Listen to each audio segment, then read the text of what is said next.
মসজিদ ও কাবা ঘরের একটি অংশ। আমরা যে মসজিদে বসেছি এই মসজিদটাও কাবা শরীফের একটি অংশ। বলেন সুবহানাল্লাহ, জোরে বলেন সুবহানাল্লাহ। কিভাবে কাবা শরীফের অংশ? আপনার ইতিহাস জানেন, শুনেছেন। কাবা ঘরের অংশ হলো এই জন্য যে আমাদের মুসলিম জাতির পিতা, যাকে আল্লাহ রাব্বুল আলামিন বলেছেন মিল্লাতা আবিকুম ইব্রাহিম হুয়া সাম্মাকুমুল মুসলিমিন। গোটা পৃথিবীর মুসলমান জাতির যে পিতা, মুসলিম জাতির পিতা হযরত ইব্রাহিম আলাইহিস সালাতু ওয়াস সালাম কাবা ঘর নির্মাণ করেছেন আল্লাহ রাব্বুল আলামিনের আদেশে। ছেলে ইসমাঈল আলাইহিস সালাতু ওয়াস সালামকে নিয়ে কাবা ঘর নির্মাণ করেছেন। আপনারা জানেন যে ইব্রাহিম আলাইহিস সালাতু ওয়াস সালামের এই ঐতিহাসিক যেই ঘটনাটা, তার ভিতরে কাবা ঘর নির্মাণ করার একটা ঘটনা হলো সূচনীয় এবং এটা আলোচনালীয় একটি ঘটনা। কেননা যখন ইব্রাহিম আলাইহিস সালাতু ওয়াস সালাম এই কাবা ঘর নির্মাণ করার জন্য আল্লাহর পক্ষ থেকে নির্দেশ পেয়েছেন, আল্লাহ রাব্বুল আলামিন তাকে আদেশ করেছেন, তিনি কাবা ঘর নির্মাণ করেছেন। ছেলেকে নিয়েছেন সাথী। ইসমাঈল আলাইহিস সালাতু ওয়াস সালাম কাবা ঘর নির্মাণের সহযোগী ছিলেন। এইভাবে কাবা ঘর নির্মাণ যখন ভিত্তিপ্রস্তর শুরু করেন, আপনার যেইভাবে ঘর নির্মাণ করেন, একটা ঘর নির্মাণ করতে গেলে আপনার ইট দিয়ে, সিমেন্ট দিয়ে, বালি দিয়ে চতুর্দিকে যখন বাউন্ডারি দিয়ে দেন, এইভাবে ইব্রাহিম আলাইহিস সালাতু ওয়াস সালাম কাবা ঘর নির্মাণ করার জন্য কাজ শুরু করলেন। মোটামুটি অনেকটুকু কাবা ঘর নির্মাণ করা শেষ। একজন মানুষের মাথা পরিমাণ কিংবা একজন মানুষের গলা পরিমাণ যতটুকু হয়েছে, ইব্রাহিম আলাইহিস সালাম কাবা ঘর নির্মাণ করেছেন। এবার ইব্রাহিম আলাইহিস সালাম চিন্তা ভাবনা করলেন যে এই কাবা ঘর তো আল্লাহর ঘর, গোটা বিশ্বের মুসলমান এই ঘরে এসে এই কাবা ঘরটাকে তাওয়াফ করবে। এখন এই কাবা ঘরকে তাওয়াফ করতে যাইয়া এই কাবার ঘরের চতুর্কোণার দিকে একই অংশ, একই ইটে গাঁথা পাথর, একই সিমেন্ট, যেটাই বলেন না কেন, সব কিছু একইভাবে চতুর্ভুজের মতো নির্মাণ করলেন। এখন ইব্রাহিম আলাইহিস সালাম চিন্তা করলেন, মানুষ তো এখানে তাওয়াফের জন্য আসবে, কোন কর্নার থেকে, কোন জায়গা থেকে মুসলমানগণ কাবা ঘর নির্মাণ এই তাওয়াফ করবে, এর একটা অংশ কিংবা এর একটা চিহ্ন অবশ্যই আমাকে দিতে হবে। যদি আমি চিহ্ন না দিই তাহলে মুসলমানগণ কোন জায়গা থেকে তাওয়াফ শুরু করবে সেই জায়গা খুঁজে পাবে না। বলেন সুবহানাল্লাহ। ইব্রাহিম আলাইহিস সালাম তখনই আপনারা আমার চিন্তা করেছেন যে যখন গোটা বিশ্বের মুসলমান আসবে কাবা ঘর তাওয়াফ করার জন্য, এই চতুর্ভুজ একটা ঘর, একই পাথরের গাঁথা, সব দিকে একই অংশ। যেমন এই মসজিদের চতুর্দিকে তাকায় দেখবেন সব সাদা টাইলস। এখন এই সব সাদা টাইলস যদি একেবারে চতুর্কোণাতে শুধু সাদা আর সাদা থাকে, আপনি তাওয়াফ করবেন কোন জায়গা থেকে, কোন অংশ থেকে? চিহ্ন দেওয়ার জন্য একটা কর্নারে কালো একটা টাইলস যদি দিয়ে দেয় তাহলে বোঝা যাবে এখান থেকে তাওয়াফ শুরু করতে হবে, যেহেতু 7 বার তাওয়াফ করতে হয়। নবী ইব্রাহিম আলাইহিস সালাতু ওয়াস সালাম কাবা ঘর নির্মাণ করেন আর এই চিন্তা করেন। ইসমাঈল আলাইহিস সালাতু ওয়াস সালামকে ডাক দিয়ে বললেন, ইসমাঈল, তামাম বিশ্বের মুসলমান যখন এই কাবা ঘরের সামনে আসবে তাওয়াফ করার জন্য, কোন জায়গা থেকে তাওয়াফ শুরু করবে সেই জায়গাটা চিহ্ন করতে হবে। তুমি একটু পাশে যাও, একটা পাথর খুঁজে নিয়ে আসো, যেন আমি একটা পাথর এখানে অতিরিক্ত একটা পাথর রেখে দিয়ে পরবর্তী কাজগুলো সমাধান করতে পারি। ইসমাঈল আলাইহিস সালাম বললেন, কেন অতিরিক্ত পাথর লাগবে?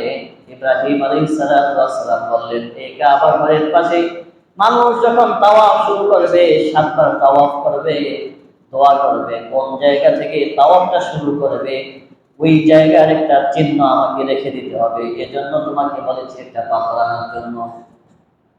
ইব্রাহিম আলাইহিস সালামের কথা শুনে ইসমাঈল আলাইহিস সালাতু ওয়াস সালাম চলে গেলেন, পাথর খোঁজাখুঁজি করতেছেন, কোথাও কোনো পাথর খুঁজে পাচ্ছেন না। আর এইদিকে আল্লাহ রাব্বুল আলামিন হযরত জিবরীল আলাইহিস সালাতু ওয়াস সালামকে আদেশ করলেন, জিবরীল, আমার বন্ধু, আমার খলিল ইব্রাহিম তার ছেলেকে বলেছে পাথর আনার জন্য, যেখান থেকে মানুষ তাওয়াফ শুরু করবে পাথর কুড়িয়ে আনার জন্য। আমি তোমার কাছে একটি আদেশ করছি, আমি আল্লাহ রাব্বুল আলামিন একটা জান্নাতি পাথর আমি রেখে দিয়েছি, যে পাথরটার নাম হবে হিজার আল আসওয়াদ, কালো পাথর। তোমার কাছে এই পাথরটি দিলাম, এই পাথরটি নিয়ে যাও। ইব্রাহিম আলাইহিস সালাতু ওয়াস সালামের কথা বললেন, ইব্রাহিমের কাছে গিয়ে এই পাথরটা তার হাতে দিয়ে দাও, সে যেন এই পাথরটাই চিহ্ন দিয়ে রাখতে পারে। বলেন সুবহানাল্লাহ। হযরত জিবরীল আলাইহিস সালাতু ওয়াস সালাম নিশানা যেটাকে বলা হয়, চিহ্ন যেটাকে বলা হয়, আপনি যদি কোনো জায়গার মধ্যে দূরবর্তী কোনো জায়গায় একটা লাল ফ্লাগ দিয়ে, একটা লাল কাপড় দিয়ে নিশানাটা দিয়ে দেন, যত দূরেই থাকেন না কেন ওই লাল ফ্লাগের দিকে তাকাইলে বুঝতে পারবেন সেটা আপনার নিশানার একটা জায়গা। ঠিক তেমনটাই জিবরীল আলাইহিস সালাম বললেন, ইব্রাহিম আলাইহিস সালামকে ডাক দিয়ে বললেন, ও আল্লাহ রাব্বুল আলামিনের পয়গম্বর ইব্রাহিম, আল্লাহ রাব্বুল আলামিনের পক্ষ থেকে এই পাথরটা জাবালে আবু কুবাইস নামক একটা পাহাড় আছে, ওই পাহাড়ের মধ্যে এই পাথরটাকে আমানত রাখা হয়েছিল। যখন নূহ আলাইহিস সালামের প্লাবন হয়ে গিয়েছেন, প্লাবনের সময় এই পাথরটা জাবালে আবু কুবাইস নামক একটা পাহাড় আছে, ওই পাহাড়ের মধ্যে আল্লাহ রাব্বুল আলামিন আমানত হিসেবে রেখেছেন। দেখেন আল্লাহ রাব্বুল আলামিন আপনার আমার জন্য কি কাজ করেন নাই, আল্লাহ রাব্বুল আলামিন সব কিছুই আপনার আমার জন্য সহজ করে দিয়েছেন। মাধ্যম এক একজন নবীর মাধ্যমে এক এক ভাবে আল্লাহ তাআলা কলা কৌশল আমাদেরকে শিখিয়ে দিয়েছেন। বলেন সুবহানাল্লাহ। পূর্ব থেকেই আল্লাহ রাব্বুল আলামিন আপনার আমার জন্য এই পাথরটাকে জাবালে আবু কুবাইস নামক পাহাড়ের উপরে আমানত রেখে দিয়েছেন। নূহ আলাইহিস সালামের প্লাবনের সময় তো সব ধ্বংস হয়ে গিয়েছিল, কাবা ঘর বালির নিচে পড়ে গিয়েছিল, এই পাথরটাও তো চলে যেতে পারতো কোনো জায়গায়, কিন্তু আল্লাহ তাআলা এটাকে রেখে দিয়েছেন। জিবরিল ইসলামকে বললেন, ওই জাবালে আবু কুবাইস পাহাড়ের কাছে যে আমানত হিসেবে আমি যে পাথরটা রক্ষিত রেখেছিলাম, তুমি যাও আমার বন্ধু খলিল ইব্রাহিমের কাছে পাথর দিয়ে আসো, সে এই পাথর দিয়েই নিশানা শুরু করবে। বলেন সুবহানাল্লাহ। জিবরিল আলাইহিস সালাম এই পাথর দিলেন, দেওয়ার পরে চলে গেলেন। ইসমাঈল আলাইহিস সালাতু ওয়াস সালাম এসে বললেন, বাবাজি, আপনি তো নিশানা দেওয়ার জন্য, পাথর খোঁজার জন্য আমাকে পাঠিয়েছেন, কোথাও আমি পাথর খুঁজে পেলাম না, এখন কি দিয়ে নিশানা দিবেন? ইসমাঈল আলাইহিস সালাতু ওয়াস সালাম উপরের দিকে তাকায় দেখে হিজারুল আসওয়াদ, জান্নাতি একটা পাথর, যেই পাথরটা একেবারে দুধের চেয়ে সাদা দবদবা পাথর, এই জান্নাতি পাথরটা দিয়ে নিশানা দেওয়া আছে। ইসমাঈল আলাইহিস সালাম বললেন, এই পাথর কোথায়, কোন জায়গা থেকে আসলো? ইব্রাহিম আলাইহিস সালাম বললেন, যখন তোমাকে বললাম পাথর খোঁজানোর জন্য, আল্লাহ তাআলা জিবরিল আলাইহিস সালামের মাধ্যমে জাবালে আবু কুবাইস নামক পাহাড়ের ভিতরে এই পাথরটাকে রক্ষিত অবস্থায় রেখেছিলেন, আমানত হিসেবে রেখেছিলেন। সেই আমানতের পাথরটাই আমার কাছে পাঠিয়ে দিয়েছেন। এই পাথরটা দিয়েই এখান থেকে মুসলমান তাওয়াফ গণনা শুরু করবে। বলেন সুবহানাল্লাহ। যারা হজ করেছেন কিংবা যারা উমরা করেছেন তারা বুঝতে পারবেন, মুআল্লিম সাহেব যারা আছে তারা ওই কাবা ঘরের ভিতরে ঢোকার আগেই ইহরামকে ভালোভাবে পরিধান করিয়ে দেন। পরিধান করিয়ে দেওয়ার পরে হেঁটে হেঁটে হেঁটে হেঁটে রুকনে ইয়ামিন একটা জায়গা আছে, ওই রুকনে ইয়ামিন থেকে শুরু করা হয়, হাজরে আসওয়াদ পাথর থেকে এইদিকে আস্তে আস্তে গণনা শুরু করা হয়, 1 2 3 এইভাবে 7টা তাওয়াফ দেওয়া হয়। বলেন তাওয়াফ করা হয়। বলেন সুবহানাল্লাহ। ইসমাঈল আলাইহিস সালাতু ওয়াস সালাম বললেন, কোন জায়গা থেকে পাথরটি পেলেন? ইব্রাহিম আলাইহিস সালাম বললেন, জিবরিল আলাইহিস সালাতু ওয়াস সালাম এই পাথরটি আমার কাছে দিয়ে গেলেন। আর বললেন এই পাথরটি হলো জান্নাতি পাথর। আল্লাহ রাব্বুল আলামিন তার খলিল ইব্রাহিম আলাইহিস সালামকে বললেন, ইব্রাহিম, তোমার কাছে আমি আদেশ করছি, যার কারণে তুমি এই কাবা ঘর নির্মাণ করলে, পৃথিবীর সারা পৃথিবীর মুসলমানগণ এখানে এসে লাব্বাইক বলে হাজিরা দিবে, তাওয়াফ করবে, হাজরে আসওয়াদ পাথর চুম্বন করবে। এরপরে আল্লাহ রাব্বুল আলামিন বললেন মুলতাজিমের ভিতরে চুম্বন করবে, রুকনে ইয়ামিন থেকে দাঁড়িয়ে দোয়া শুরু করবে। এত সুন্দর একটা নিদর্শন তুমি দেখিয়ে দিলা। তোমার কাছে এবার আমি আদেশ করতেছি, এত পুত পবিত্রতম যে এই পাথরগুলো তোমার হাতের ভিতরে অবশিষ্ট রয়েছে, এই পাথরগুলো তোমার হাতের মধ্যে নাও এবং একটা উঁচু জায়গার মধ্যে তুমি দাঁড়িয়ে যাও। ওই উঁচু জায়গার মধ্যে দাঁড়িয়ে পৃথিবীর দিকে পাথরগুলোকে নিক্ষেপ করো। আমি আল্লাহ রাব্বুল আলামিন গোটা পৃথিবীর জমিনের ভিতরে এই পাথরগুলোকে ছড়িয়ে ছিটিয়ে দেব। বলেন সুবহানাল্লাহ। ইব্রাহিম ইসলাম বললেন, ইয়া রাব্বুল আলামিন, আমি তো এখান থেকে নিক্ষেপ করব, এতটুকু দূরে তো যেতে পারবে না। আল্লাহ বললেন, নিক্ষেপ করার কাজ হলো তোমার। তাম পৃথিবীর ভিতরে আমার এই অংশ, কাবার অংশ, বাইতুল্লাহর অংশ ছড়িয়ে ছিটিয়ে দেওয়ার মালিক আমি আল্লাহ তাআলা। বলেন সুবহানাল্লাহ। সম্মানিত হাজিরিন, যদি আটলান্টিক মহাসাগরের তলদেশেও যদি এই পাথরের কাবা ঘরের ইটের কোনো অংশ, বালুর অংশ যদি পড়ে থাকে, কোন একদিন না একদিন ওই পানি শুকাবে, সেখানে আল্লাহর ঘর নির্মাণ হবে। বলেন সুবহানাল্লাহ। আর জোরে বলেন সুবহানাল্লাহ। বন্ধুরা, বাবাজিরা, সবার পক্ষে কিন্তু এই মসজিদ নির্মাণ করা সম্ভব হয় না, কি ঠিক কিনা? যারা বলেন ঠিক কিনা? সবার পক্ষে সম্ভব হয় না।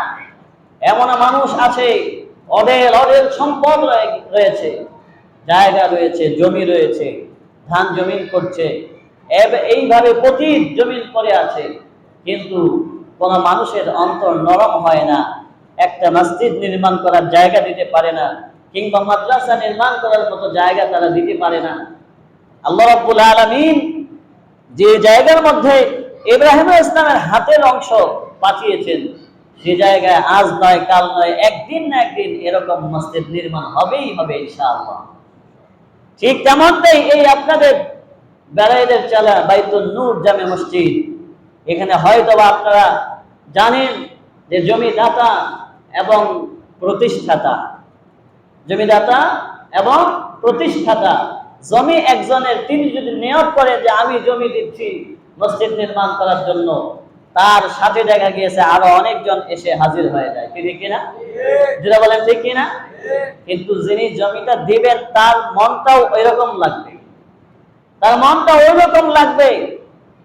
কতটুকু জায়গা বর্তমান প্রেক্ষাপটে এই জায়গার যে কত দাম, সেই দিকে লক্ষ্য না করে আখিরাতের দিকে চিন্তা ভাবনা করে আল্লাহ রাব্বুল আলামিনের ঘর নির্মাণ করার জন্য এখানে একটা জায়গা তারা দিয়ে গেলেন। আর আপনারা এখন সেই জায়গা দেওয়ার পর থেকে মসজিদ নির্মাণের শুরু লগ্ন থেকে, সূচনা থেকে এই আজ অব্দি পর্যন্ত আপনারা দিয়েই যাচ্ছেন। আপনাদের অর্থে এই মসজিদ নির্মাণ হচ্ছে। সমস্ত টাকা পয়সা, দান সদকা যা কিছু আছে, এর সওয়াব আল্লাহ রাব্বুল আলামিন আপনার আমলনামায় লিপিবদ্ধ করে দেবেন। বলেন সুবহানাল্লাহ। এই কাবা ঘর নির্মাণ করেছেন ইব্রাহিম আলাইহিস সালাম। আজ সারা বিশ্বের মুসলমান ওখানে যে লাব্বাইক বলে হাজিরা দেয়।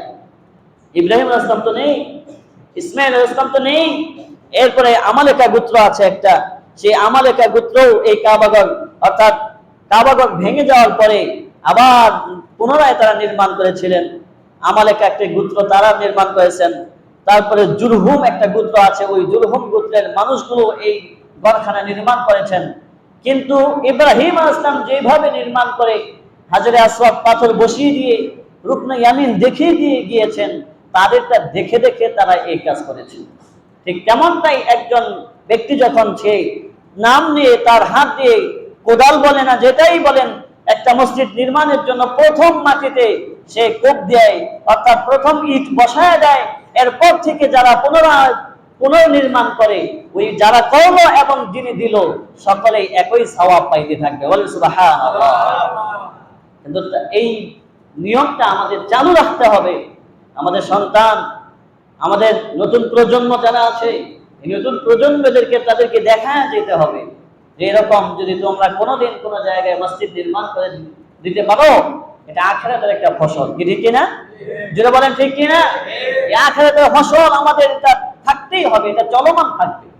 আপনার অর্থ সম্পদ, অনেক টাকা পয়সা আপনার বিফলে যাইতে পারে, অনেক টাকা পয়সা আপনি মার খাইতে পারেন, ব্যবসা বাণিজ্যতে আপনি মার খাইতে পারেন, বিভিন্ন অবস্থায় টাকা পয়সা চলে যেতে পারে, কিন্তু এমন একটা জায়গার মধ্যে আপনার এই অর্থটা এমন একটা ব্যাংকের ভিতরে জমা থাকবে, যে ব্যাংকটা জমা থাকার কারণে আপনি তো দুনিয়ায় বসে শুধু শুনলেন, দুনিয়ায় বসে যাওয়ার পরে শুনলেন, অনেকেই শুনে টাকা দিতে চায় না, অনেকেই শুনে টাকা পকেট থেকে বের করতে চায় না, কিন্তু যারা শোনার সাথে সাথে দিয়ে দেয়, আল্লাহ রাব্বুল আলামিন তাদের জন্য জান্নাতের মধ্যে যে একটি বালাখানা নির্মাণ করবেন, কিয়ামতের ময়দানে জান্নাত জাহান্নামের বিচার যখন শেষ হয়ে যাবে, যারা জান্নাতি হবে তারা অবশ্যই তাদের ওই অর্থ দিয়ে বালাখানা নির্মাণ করেছে, সেই বালাখানা তারা পাবে অবশ্যই।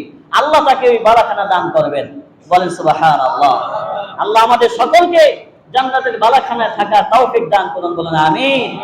যতদিন আপনাদের পাশে এরকম কাজ আসবে, এখানে আসুন, বাড়িতে আসুন, যেখানেই থাকেন না কেন, চাকরি বাকরি যেখানেই করেন না কেন, মসজিদ নির্মাণের জন্য যদি আপনাকে কিছু বলা হয়, আপনার কাছে যা থাকবে সেখান থেকে কিছু হলেও আপনি দেওয়ার জন্য চেষ্টা করবেন। রাজি আছেন ইনশাআল্লাহ? আল্লাহ কবুল করে, বলেন আমিন।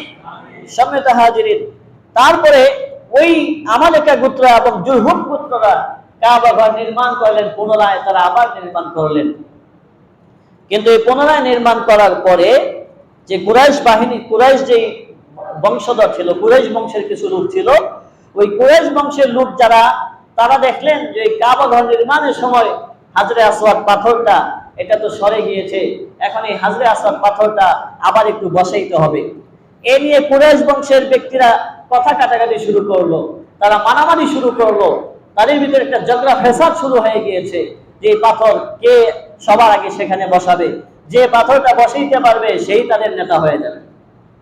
এইভাবে তাদের ভিতরে, গোত্রের ভিতরে তাদের হাতাহাতি শুরু হয়ে গেল।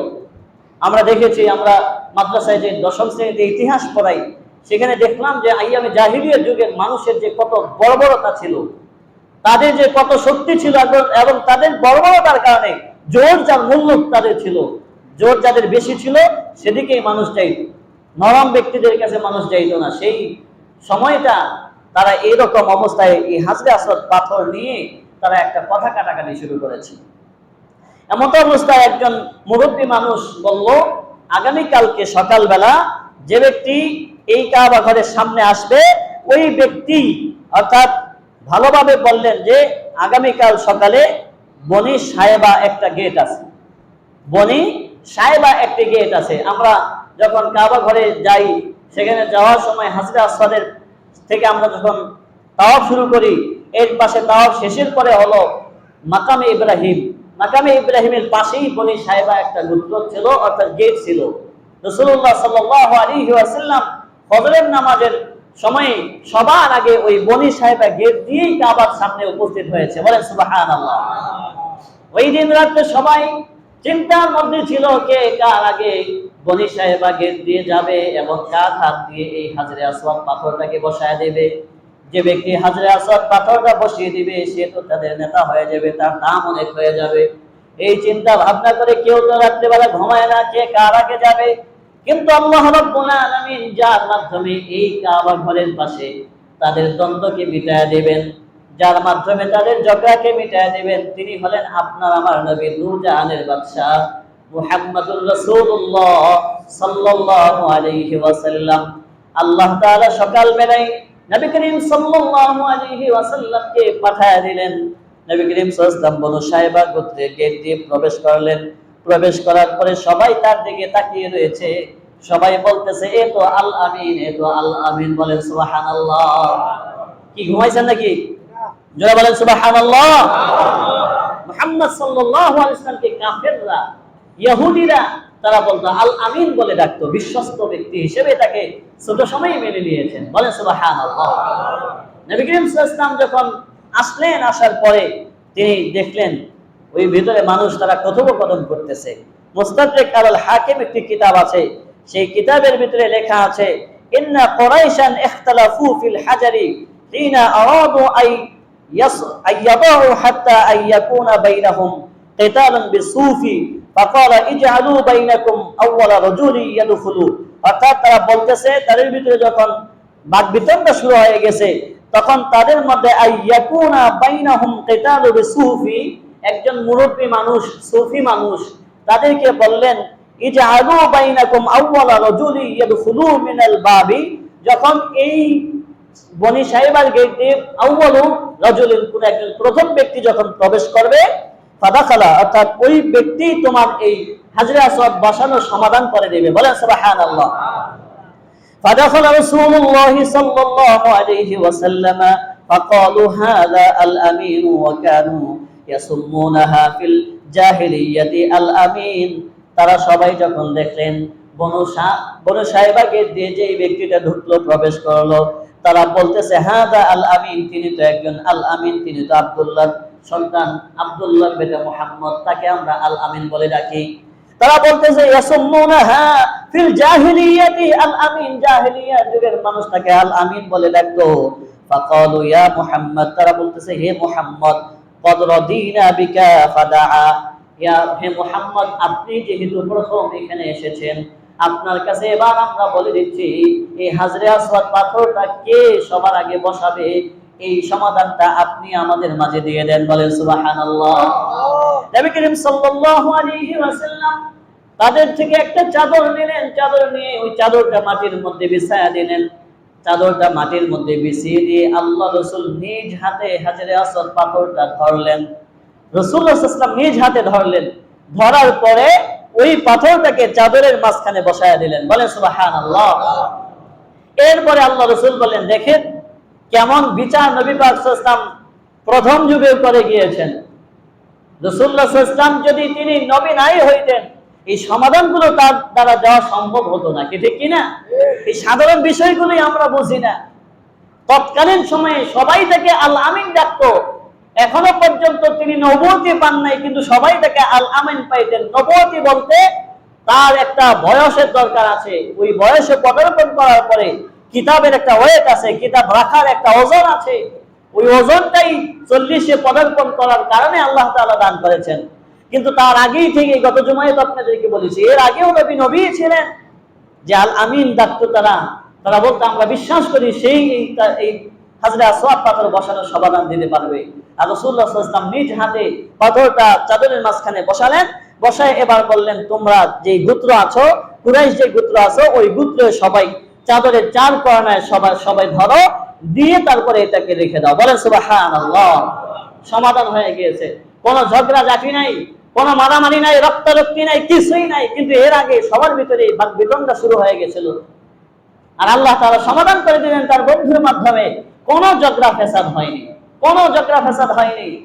আর যেই দিন এই পাথরটা রাসূলুল্লাহ সাল্লাল্লাহু আলাইহি ওয়াসাল্লাম বসিয়ে দিয়েছিলেন, সেই দিনটা ছিল সোমবারের দিন। বলেন সুবহানাল্লাহ। عن ابن عباس رضي الله تعالى عنهما قال ولد النبي صلى الله عليه وسلم الاثنين واستنبئ يوم الاثنين وتوفي يوم الاثنين وخرج مهاجرا من مكة إلى المدينة يوم الاثنين وقدم المدينة يوم الاثنين ورفع الحجر الأسود يوم الاثنين। সোমবারের দিন কি হলো? রাসূলুল্লাহ সাল্লাল্লাহু আলাইহি ওয়াসাল্লামের সুপ্রসিদ্ধ সাহাবী হযরত আব্দুল্লাহ ইবনে আব্বাস রাদিয়াল্লাহু তাআলা তিনি বলতেছেন যে সোমবারের দিন কি হয়েছে। তিনি সর্বপ্রথম বললেন যে উলিদান নবী সাল্লাল্লাহু আলাইহি ওয়াসাল্লাম ইয়াউমাল ইসনাইন, সোমবারে রাসূলুল্লাহ সাল্লাল্লাহু আলাইহি ওয়াসাল্লাম জন্মগ্রহণ করেছেন। বলেন সুবহানাল্লাহ। ওয়াসতুনবিয়া ইয়াউমাল ইসনাইন, এবং ওই সোমবারের দিন রাসূলুল্লাহ সাল্লাল্লাহু আলাইহি ওয়াসাল্লাম নবুয়তি প্রকাশ পেয়েছেন। ওয়া তুফিয়া ইয়াউমাল ইসনাইন, এবং রাসূলুল্লাহ সাল্লাল্লাহু আলাইহি ওয়াসাল্লাম সোমবারের দিন ইন্তেকাল করেছেন। ওয়া খারাজা মুহাজিরাম মিন মক্কা ইলাল মাদিনাতি, রাসূলুল্লাহ সাল্লাল্লাহু আলাইহি ওয়াসাল্লাম মক্কা থেকে মদিনায় হিজরত করেছেন এই সোমবারের দিন। এরপরে ওয়া কাদিমাল মাদিনাতা ইয়াউমাল ইসনাইন, রাসূলুল্লাহ সাল্লাল্লাহু আলাইহি ওয়াসাল্লাম মদিনায় প্রবেশ করেছিলেন এই সোমবারের দিনেই। এরপরে ওয়া রাফাআল হাজার আল আসওয়াদ ইয়াউমাল ইসনাইন, এবং যেই দিন হাজরে আসওয়াদ পাথরটা বসিয়ে দিয়েছিলেন সেই দিনটাও ছিল এই সোমবারের দিন। বলেন সুবহানাল্লাহ। এটা বলার উদ্দেশ্য হলো যে এই মাস হজের মাস, এই মাসে আপনি যে যাবেন, এই হাজরে আসওয়াদ পাথরটা পুরো পবিত্রতম একটা পাথর। এই পাথরের সামনে দাঁড়িয়ে আপনাকে দোয়া করতে হবে, এই পাথর থেকে শুরু করতে হবে কাবা ঘর তাওয়াফ করা, 7 বার তাওয়াফ করতে হবে। এই পাথরের পাশে দাঁড়িয়ে যে ব্যক্তি দোয়া করবে, যে দোয়াটাই করবে, আমার আল্লাহ রাব্বুল আলামিন সেই দোয়াটাই কবুল করবেন। বলেন সুবহানাল্লাহ। সেই দোয়াই তার কবুল হবে যদি তার ইয়াকিন ভালো থাকে, যদি তার বিশ্বাস ভালো থাকে। আর এই কাবা ঘরকে আর এই হাজরে আসওয়াদ পাথরকে ধ্বংস করে দেওয়ার জন্য তৎকালীন সময়ে মুনাফিক ছিল। তৎকালীন সময়ে মানুষ টাকার কারণে টাকার উপরে বিক্রি হয়ে যেত। ঠিক তেমনটাই রুমিও একজন খ্রিস্টান, রোম পারস্যের একজন খ্রিস্টান ব্যক্তি 363 হিজরি সনে ওই ব্যক্তি প্রচন্ড রৌদ্রের তখন ছিল, রৌদ্রের তাপ ছিল। ওই 363 হিজরিতে ওই সময়ে যখন মানুষ হজ করতে গিয়েছে, এই রোমের একজন ব্যক্তি তিনি নিজেও যখন মসজিদে হারামের কাছে গেলেন, যাওয়ার পর দেখলেন যে এই রোদের কারণে মানুষ তাওয়াফ করতে পারতেছে না। তারা ওই মসজিদে হারামের পাশে একটা ছায়া আছে, ওই ছায়ার ভিতরে লোকগুলো অবস্থান করতেছে। আর ওই অবস্থানকালে ওই সময়ে তাওয়াফের ময়দানে 1 বা 2 লোক মাত্র ছিল। ওই গরমের ভিতরে অনেক লোক ছায়ার ভিতরে চলে গেছে। যেমন আমরা অনেকে রোদের তাপ সহ্য করতে পারি না, একটু ছায়ার কাছে দাঁড়াই, যে একটু পরে যাই, রেস্ট করে নেই, বিশ্রাম করে নেই, পরে যাই। কিন্তু 2 ব্যক্তি তাওয়াফ করতেছে, তারা যায় না। এমন সময় দেখলো আকস্মিক ভাবে একটা পুরাতন কাপড় পরে এবং সেরাপ মাথায় চাদর মোড়ানো একজন ব্যক্তি ওই হাজরে আসওয়াদ পাথরের কাছে ওই ব্যক্তি দাঁড়ালেন। হাজরে আসওয়াদ পাথরের যে কর্নার আছে ওই কর্নারে তিনি দাঁড়িয়ে রইলেন। ওখানে দাঁড়িয়ে থাকার পরে ওই ব্যক্তি শুধু বারবার ডান বামে বিভিন্ন জায়গায় তাকায়, দেখে কোনো লোক আছে কিনা, কেউ দেখে কিনা। এইভাবে বারবার তাকানোর পরে ওই লোকটি দেখলো যে ওই বাকি লোকগুলো ছায়ার মধ্যে বসে আছে, কেউ কাবার দিকে তাকায় রয় নাই। সে অনেকক্ষণ পরে সুযোগ পাইল যে এবার আমি সুযোগ পেয়েছি এই হাজরে আসওয়াদ পাথরটা ভাঙার। তখন সে তার চাদরের ভিতর থেকে একটা লোহার কোড়াল যেটাকে বলি আমরা কুঠার বলি, যেটা ওই লোহার কুঠার বের করে তার হাতের ভিতরে ধরে হাজরে আসওয়াদের গায়ের ভিতরে প্রচন্ড জোরে একটা আঘাত করলেন। আঘাত করার সাথে সাথে ওই শব্দ যখন তাদের কানের ভিতরে লেগে গেল, 2 ব্যক্তি তাওয়াফ করতেছে, তাদের কানের ভিতরে লেগে গেল। লেগে দেওয়ার সাথে সাথে ওই তাওয়াফরত একজন একজন ব্যক্তি ছিলেন, ওই ইয়ামানি ব্যক্তিটা তাকে তার হাতের ভিতরে যে বল্লম ছিল, তার কুঠার এবং বল্লম ছিল, ওই ইয়ামানি ব্যক্তিটা দৌড়িয়ে গিয়ে ওই রোমের খ্রিস্টান ব্যক্তির হাতে থেকে বল্লম কেড়ে নিয়ে তাকে বল্লম দিয়ে আঘাত করল। আঘাত করার পরে সে জোরে চিৎকার করে মানুষদেরকে ডাক দিল এবং বলল, জিজ্ঞাসাবাদ শুরু করতেছে, কে তুমি? হাজরে আসওয়াদ পাথর ভাঙার জন্য এসেছো? তখন ওই ব্যক্তি বলতেছে যে আমি মোটা অঙ্কের টাকা, অর্থাৎ মসজিদে হারামের চতুর্দিকে সে বলতেছে আমি একজন রোমের ইতালীয় একজন লোক, আমি রোম থেকে এসেছি, আমাকে কিছু টাকা দেওয়া হয়েছে যেন এই হাজরে আসওয়াদ পাথরটা ভেঙে নিয়ে যাওয়া হয়, আমি এর জন্যই এসেছি। সম্মানিত হাজিরিন, তখন ওই ইয়ামানি ব্যক্তিটা তাওয়াফ করাকালীন তিনার চোখে পড়ার কারণে কাবা ঘরের হাজরে আসওয়াদ পাথরের ক্ষতি হয়নি, কিছুটা ফাটল হয়ে গিয়েছিল। তখন ওই ব্যক্তিকে বল্লম মেরে তাকে যখন আঘাত করলো, ওই ব্যক্তি যখন অসুস্থ হয়ে গেল, ওই সময়ে কাবা ঘরে অর্থাৎ ওই সৌদি আরবে যিনি বাদশা ছিলেন, ওই বাদশা তাকে ধরে ফেললেন এবং বললেন যে ইবনে ফাহাদ আল মাক্কি, তিনি বলতেছেন এই লোকটির মৃতদেহ মসজিদে হারামের কাছে নিয়ে যাও। অর্থাৎ বল্লম দিয়ে আঘাত করার কারণে লোকটা কিছুক্ষণ পরে মারা যায় এবং বাদশা বলতেছে তাকে মসজিদে হারামের কাছে নিয়ে যাও এবং বাহিরে নিয়ে গিয়ে তাকে লাকড়ি দিয়ে পুড়ে ছাই করে দাও। সম্মানিত হাজিরিন, আল্লাহ রাব্বুল আলামিন যে জান্নাতি পাথর দিয়েছেন, এই জান্নাতি পাথর অনেকবার, এখানে অনেকগুলো ঘটনা আছে, অনেকবার এই পাথর ভাঙার জন্য চেষ্টা করেছিল। যতবার চেষ্টা করেছে ততবারই আল্লাহ রাব্বুল আলামিন এই পাথরকে হেফাজত করেছেন। বলেন সুবহানাল্লাহ। তো কাজেই আমরা এই আলোচনা আরো শুনবো পরবর্তী সময়ে, কিন্তু আমরা এটা বলতে চাই যে হাজরে আসওয়াদ পাথর আর মাকামে ইব্রাহিম এই দুইয়ের মাঝখানে আপনারা যখন যাবেন, তখন এ থেকেই রব্বানা আতিনা ফিদ দুনিয়া হাসানাতাও ওয়া ফিল আখিরাতি হাসানাতাও ওয়া কিনা আযাবান নার, এই দোয়াটা আপনি পরে পরে তাওয়াফ শুরু করবেন। 7 বার তাওয়াফ করার পরে মাকামে ইব্রাহিমের কাছে যাবেন। মাকামে ইব্রাহিমের কাছে গিয়ে আপনি 2 রাকাত নামাজ আদায় করবেন। 2 রাকাত নামাজ আদায় করার পরে ওই ব্যক্তি যে দোয়াটা করবে, আল্লাহ তাআলা তার ওই দোয়াকে কবুল করবেন। বলে সুবহানাল্লাহ। সম্মানিত হাজিরিন, সেই দিন নিদর্শন কাবা ঘর, আমি শুরুতেই বলেছিলাম যে এই ঘর মসজিদ ও কাবা ঘরের একটি অংশ। এই মসজিদ ও কাবা ঘরের একটা অংশ। যে ব্যক্তি কাবা ঘরকে দেখতে পারলো না, কিংবা তার অর্থ সম্পদ নিয়ে যেতে পারবে না, সে ব্যক্তি যদি খালিস নিয়াতে মসজিদ নির্মাণ করে কিংবা মসজিদে নামাজ আদায় করে, আল্লাহ রাব্বুল আলামিন ওই মসজিদের অংশের ভিতরে নামাজ আদায় করার কারণে তার ওই আমল নামায় আল্লাহ তাআলা হজের সওয়াব লিখে দেন। বলেন সুবহানাল্লাহ। কিভাবে হজের সওয়াব লিখে দেন? আপনি যখন শুক্রবারে মসজিদে আসবেন নামাজ আদায় করার জন্য, রাসূলুল্লাহ সাল্লাল্লাহু আলাইহি ওয়াসাল্লাম বলেছেন এই শুক্রবারের দিনটা মুসলমানের জন্য ঈদের দিন, আর গরিবদের জন্য আজকের দিনটা হলো হজের দিন। বলেন সুবহানাল্লাহ। কোন একজন ব্যক্তি যদি মসজিদে এসে মাগরিবের নামাজের পরে 2 রাকাত করে 6 রাকাত সালাতুল আওয়াবিনের নামাজ আদায় করে, আর ফজরের নামাজের পরে যদি কোনো ব্যক্তি খালিস নিয়তে 2 রাকাত করে 4 রাকাত ইশরাকের নামাজ আদায় করে, আল্লাহর হাবিব বলেছে ইশরাক নামাজ আদায় করার কারণে আল্লাহ তাআলা ওই ব্যক্তির আমল নামায় একটা কবুলিয়ত উমরা এবং একটা কবুলিয়ত হজের সওয়াব আল্লাহ তাআলা আমল নামায় লিখে দেন। বলেন সুবহানাল্লাহ। তাহলে আমাদেরকে আমল করতে হবে, আর মসজিদকে মহব্বত করতে হবে, মসজিদকে ভালোবাসতে হবে, মসজিদের কাছে আপনার প্রাণকে মনকে নিবেদিত প্রাণ করে দিতে হবে।